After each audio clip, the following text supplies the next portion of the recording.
Ça y est, ça fait aujourd'hui 3 ans que j'ai démarré la chaîne YouTube et aujourd'hui on va fêter ça.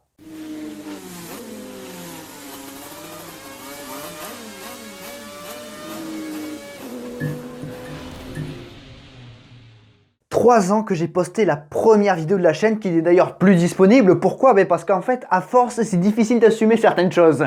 Et pour le coup, la première vidéo, elle était vraiment pas terrible. Je n'ai plus aucune trace de cette vidéo parce que j'ai pas sauvegardé ça. Mais bon, voilà, ça fait maintenant aujourd'hui 3 ans, le 18 décembre, 3 ans que j'ai lancé l'aventure Le Circuit. Et pour le coup, pour les 3 ans, on va fêter ça de manière inédite. C'est faux. Je vais encore répondre à vos dilemmes. Voilà, d'autres dilemmes, ils sont différents, heureusement. Le problème, c'est que, en fait, j'ai pas eu le temps de me préparer, alors que pour le coup, le 18 décembre, d'une année à l'autre, ça reste le 18 décembre. Mais je sais pas, j'ai été surpris par la date, j'ai pas fait gaffe. J'ai pas compris, du coup, j'ai pas eu le temps de préparer autre chose, du coup, on refait une dernière fois les dilemmes. Et c'est donc sur Instagram, pour ne rien changer, que je vous ai demandé de me poser vos dilemmes. Vous avez été très nombreux à m'en poser, c'est cool, il y en a qui sont vraiment sympas. Et donc, on va répondre à ces dilemmes maintenant. Il y en a sur le sport automobile et il y en a sur pas le sport automobile. C'est parti.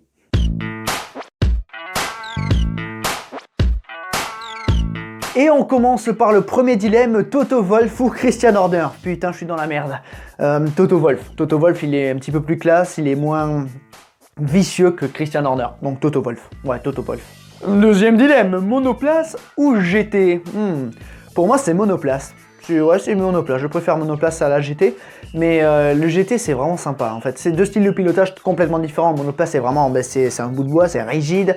C'est très rapide, c'est très bas, c'est plus léger aussi. Donc, c'est un style de pilotage complètement différent. Alors que le GT, ça bouge un peu plus. Il faut plus anticiper le tangage, le roulis. Donc, le transfert de masse, tout ça. Il faut beaucoup plus jouer avec le transfert de masse qu'avec une monoplace. Donc, c'est vraiment deux pilotages différents. Le GT est un petit peu plus lent, on va dire, par rapport à une monoplace, dans le sens où c'est pas moins agressif, mais voilà, faut anticiper le mouvement et connaître encore mieux la voiture, j'ai envie de dire, pour anticiper tous ces mouvements, qui peuvent être très vicieux en fonction des GT. Mais voilà, mais sinon, pour moi, c'est monoplace. Gagner Le Mans ou gagner Monaco? Vous connaissez la réponse. Ah ouais, mais j'ai Monaco ici aussi. Gagner Le Mans. Ouais, gagner Le Mans. Parce que pour moi, il n'y a rien au-dessus du Mans. C'est les 24 heures du Mans, c'est un truc de psychopathe. Donc gagner Le Mans. Eh bien tiens, on reste dans le thème. 9 fois Le Mans ou 7 fois champion du monde de Formule 1. Et là, c'est plus compliqué. Parce que bon, Christensen ou Hamilton ou Schumacher, je sais pas, c'est compliqué là pour le coup. C'est un bon dilemme, du coup c'est compliqué. Ouais, pour le coup, on va dire 7 fois champion du monde de Formule 1. Alpine ou Renault? J'aime beaucoup l'Alpine. En termes de voiture de Monsieur Tout-le-Monde, même si c'est pas Monsieur Tout-le-Monde qui peut s'acheter une Alpine. Mais par exemple, la 110, je kiffe. Maintenant, l'écurie en Formule 1, par exemple, je choisirais Renault. Parce que Renault, c'est une histoire un peu plus grande. Et les années 70, 80, 2000, 2010...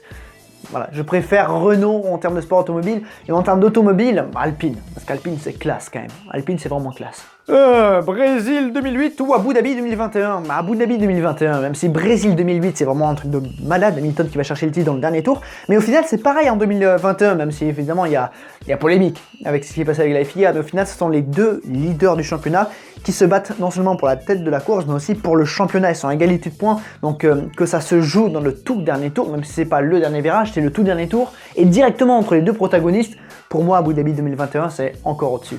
Lewis Hamilton ou Max Verstappen? Je préfère Verstappen. Parce que je sais pas, si je sais, le côté qui sort vraiment du moule en fait. Ça veut pas dire que j'aime pas Hamilton. J'aime bien Hamilton. Mais je préfère Verstappen. Le côté vraiment, il est casse-couille parfois. Donc ça j'aime bien. Je préfère un pilote qui est comme ça, qui peut paraître des fois arrogant, tout ça, mais bon, aussi son style de pilotage est exceptionnel, il va extrêmement vite, il est un fin gestionnaire, pourtant on dirait pas, il est agressif mais c'est un fin gestionnaire, il a peur de rien, donc voilà, il sort complètement du moule et se différencie. Voilà pourquoi je préfère Verstappen à Hamilton. F1 2021 ou F1 2022? J'ai vraiment hâte de voir ce que ça va donner en 2022 et déjà la forme déjà il y a beaucoup moins d'appendices aérodynamiques, il y a beaucoup moins de bargeboard, je crois qu'il n'y a même pas d'ailleurs de bargeboard. C'est plus pur en fait, c'est plus épuré et j'apprécie beaucoup la gueule des F1 2022. Pour ce qu'on a vu maintenant, on verra, mais ça va être de toute manière plus simple. C'est plus arrondi et il y a un truc que dans ce qu'on a vu pour le moment des F1 2022, il y a un truc que j'adore, c'est l'avant, le nez à l'avant, collé directement à la mode F1 90, tout ça. Donc ça j'apprécie beaucoup. Et elles sont vraiment classe, les F1 2022, beaucoup plus épurées. Alors ouais, certains disent que ça ressemble un petit peu à l'IndyCar, mais je pense que la différence avec l'IndyCar va vraiment être grosse. Ah, un petit peu de moto, Casey Stoner ou Dani Pedrosa. Casey Stoner, ouais, Casey Stoner. Il est fou, Stoner, il était barjot, il avait peur de rien lui aussi. Sa rivalité avec Rossi, bon, quand je pense à 2008 et la Ducati par exemple, Laguna Seca 2008, incroyable. Jerez 2011, un truc de fou. Son ambition est plus grande que le talent. Il avait peur de rien, hein, Stoner, il dire ça à Rossi et tout, mais c'était un sacré pilote. Mais Pedrosa aussi, Pedrosa c'est incroyable ce qu'il a fait. Par sa taille, son gabarit, amener une MotoGP à ce niveau-là, il aurait sans doute mérité un titre, Dani Pedrosa, mais je préfère quand même Casey Stoner. Marc Marquez ou Alex Marquez? Ah, je sais pas. J'admire Marc Marquez pour ce qu'il fait. Alex un peu moins, forcément. Ouais, je vais dire Marc Marquez parce qu'Alex, des fois, il m'énerve en fait. Marc, il m'énerve aussi, hein, mais Alex, il m'énerve parce qu'il fait que tomber ce con. De moins, il faut rester sur ses roues, il tombe beaucoup trop souvent. Donc, allez, je vais dire Marc Marquez. Parce que déjà, en plus, ce qu'il fait, Marc Marquez, des fois, t'es comme ça, t'es oh putain, comment c'est possible? C'est fou. Non, Marc Marquez. Valentino Rossi ou Giacomo Agostini? Bah, pour moi, sans hésiter, c'est Rossi. Très simple, j'ai pas connu Agostini. Je sais ce qu'a fait Agostini. Et encore, je sais grossièrement ce qu'il a fait, comme quoi c'est lui qui a le record de victoires et de titres. Même si à l'époque, voilà, il roulait sur plusieurs catégories en même temps. Bon, ça c'est différent. Mais Rossi, MotoGP ou 500, ben c'est un petit peu près le même problème en fait. Je vais dire MotoGP. Et en plus de ça, ben maintenant on a des courses assez folles en MotoGP où les écarts sont beaucoup plus serrés par rapport aux 500. Mais les 500 c'était quelque chose à piloter. Hein. C'était techniquement c'était plus dur, physiquement peut-être un peu moins, mais techniquement c'était plus dur. Hein. T'avais pas d'assistance, tu mettais un petit peu trop de poignets, wouah, fini. C'était dangereux, hein. C'était dangereux, mais aussi à l'époque tout était un petit peu plus dangereux. Mais je vais dire MotoGP quand même. Être commentateur ou être mécanicien? J'ai envie de dire commentateur, bah oui, pourquoi j'ai hésité, commentateur, j'adore commenter les courses. Quand j'étais gamin, j'avais mes voitures, une petite voiture avec les Lego que je me suis même pas servi de faire des constructions avec, je m'amusais à faire le tracé du circuit, des vrais circuits. Et je faisais les courses et je commentais, forcément, avec le bruitage, quand j'avais pas encore mué, ça allait, là je peux plus le faire et je le ferai pas. mais je commentais tout et je kiffais, j'adore commenter. D'ailleurs, ceux qui étaient là sur le Discord, après les 24 heures du Mans réels, j'avais fait les 24 heures du Mans sur R-Factor et avec Alex, Ludo, entre autres, on avait commenté la course qu'on regardait sur R-Factor 2 et c'était vraiment génial. Et il y aura des trucs comme ça, je pense, à l'avenir. GT3 ou GTE? Alors, le GT3, on le voit tout le temps, ça va d'ailleurs être au Mans à la place du GTE. Le GTE, c'est l'extrême en fait, c'est l'extrême du GT, de catégorie GT. Ce sont les voitures les plus rapides, après c'est v'là cher. C'est aussi pour ça que c'est en perdition. Rappelez-vous, il y a 3 ans, il y avait 6 constructeurs aux 24 heures du Mans. Maintenant, bah, ils sont plus que 3, donc c'est dommage. Je pense que le GT3, ça va apporter beaucoup de choses, et sinon c'est GTE pour moi. Aïe, Kyalami ou Nürburgring? Kyalami, le Nürb, il est génial, le Nürburgring Grand Prix, hein. Pas la Nordschleife, mais Nürburgring, super circuit, c'est un super circuit. Et le petit circuit du coup par rapport à la Nordschleife, il a réussi à reprendre un petit peu l'ADN de la grande boucle, donc au final je trouve que c'est bien, mais Kyalami, pour moi c'est Kyalami quoi, je veux Kyalami, je veux revoir Kyalami, je l'ai jamais connu, mais je veux voir Kyalami en Formule 1 en fait. Julien Febvre ou Bruno Vandestick? Ah, l'enfoiré qui a mis ça. Ah. Mais Febvre, c'est le meilleur commentateur qu'on puisse avoir pour la Formule 1. Et il va être historique ce pilote. L'ultime accélération, elle est là. La victoire d'Esteban Ocon aujourd'hui. Eh oui. Même à l'époque, moi j'ai connu la Formule 1, c'était quand j'ai découvert la Formule 1, c'était Jean-Luc Roy et Patrick Tambay qui commentaient. Bon départ de Rubens Barrichello, bon départ de Ralf Schumacher, excellent départ de Michael Schumacher. Et ensuite ils se sont retrouvés avec Julien Febvre sur RMC, il me semble. Attends, mais quelle erreur, quelle connerie, c'est pas croyable. L'incompétence, donc ça c'est le trio de rêve pour moi aux commentaires. Même si j'adore Jacques Villeneuve et toute l'équipe Canal, ils nous font vivre vraiment la Formule 1 au plus près et ça c'est top. Julien Febvre il est exceptionnel dans ses commentaires. Mais Bruno Vandestick c'est la voix des 24 heures du Mans. Quand j'étais au Mans d'ailleurs avec Max là pour sa manche en Twin Cup, d'entendre Bruno Vandestick qui commente, ça fait quelque chose. Vraiment c'est l'ambiance du Mans. C'est dur.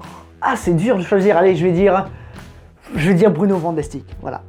Bruno Van de Stick. Parce qu'il est un petit peu moins connu et parce que ça veut dire Le Mans, quoi. Donc Bruno Van de Stick. Bonne 24 heures du Mans à toutes et tous parce que c'est important.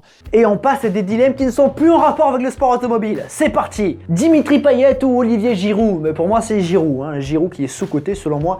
Il travaille énormément et au final, il se veut indispensable pour l'équipe. Hein. Donc, pour moi, c'est Olivier Giroud. Bayern Munich ou Borussia Dortmund? Alors, même si le Bayern s'en est tueur, mon équipe préférée au foot, c'est le Borussia Dortmund. Ouais, j'adore. C'est pas parce qu'ils sont en jaune et noir.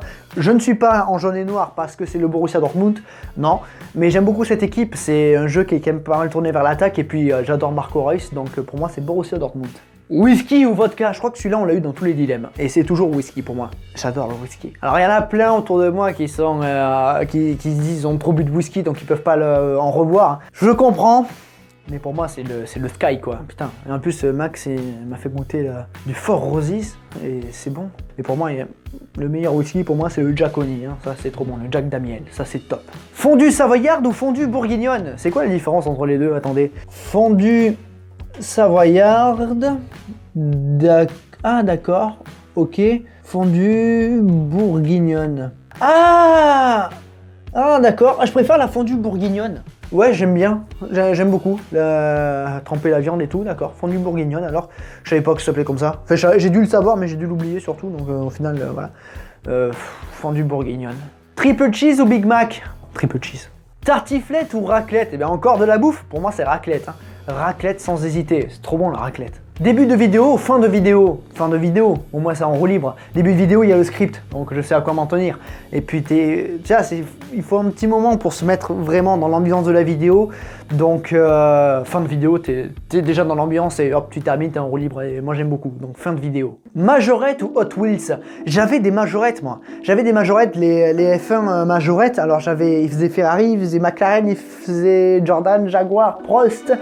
Donc ouais, j'avais les majorettes. Moi j'avais plus des majorettes qu'Hot Wheels. J'ai pas eu beaucoup d'Hot Wheels. C'est surtout les majorettes que j'avais. Se téléporter ou devenir invisible? Oh putain, me téléporter serait beaucoup plus simple, quoi. Ouais, me téléporter, clairement. Devenir invisible, ouais.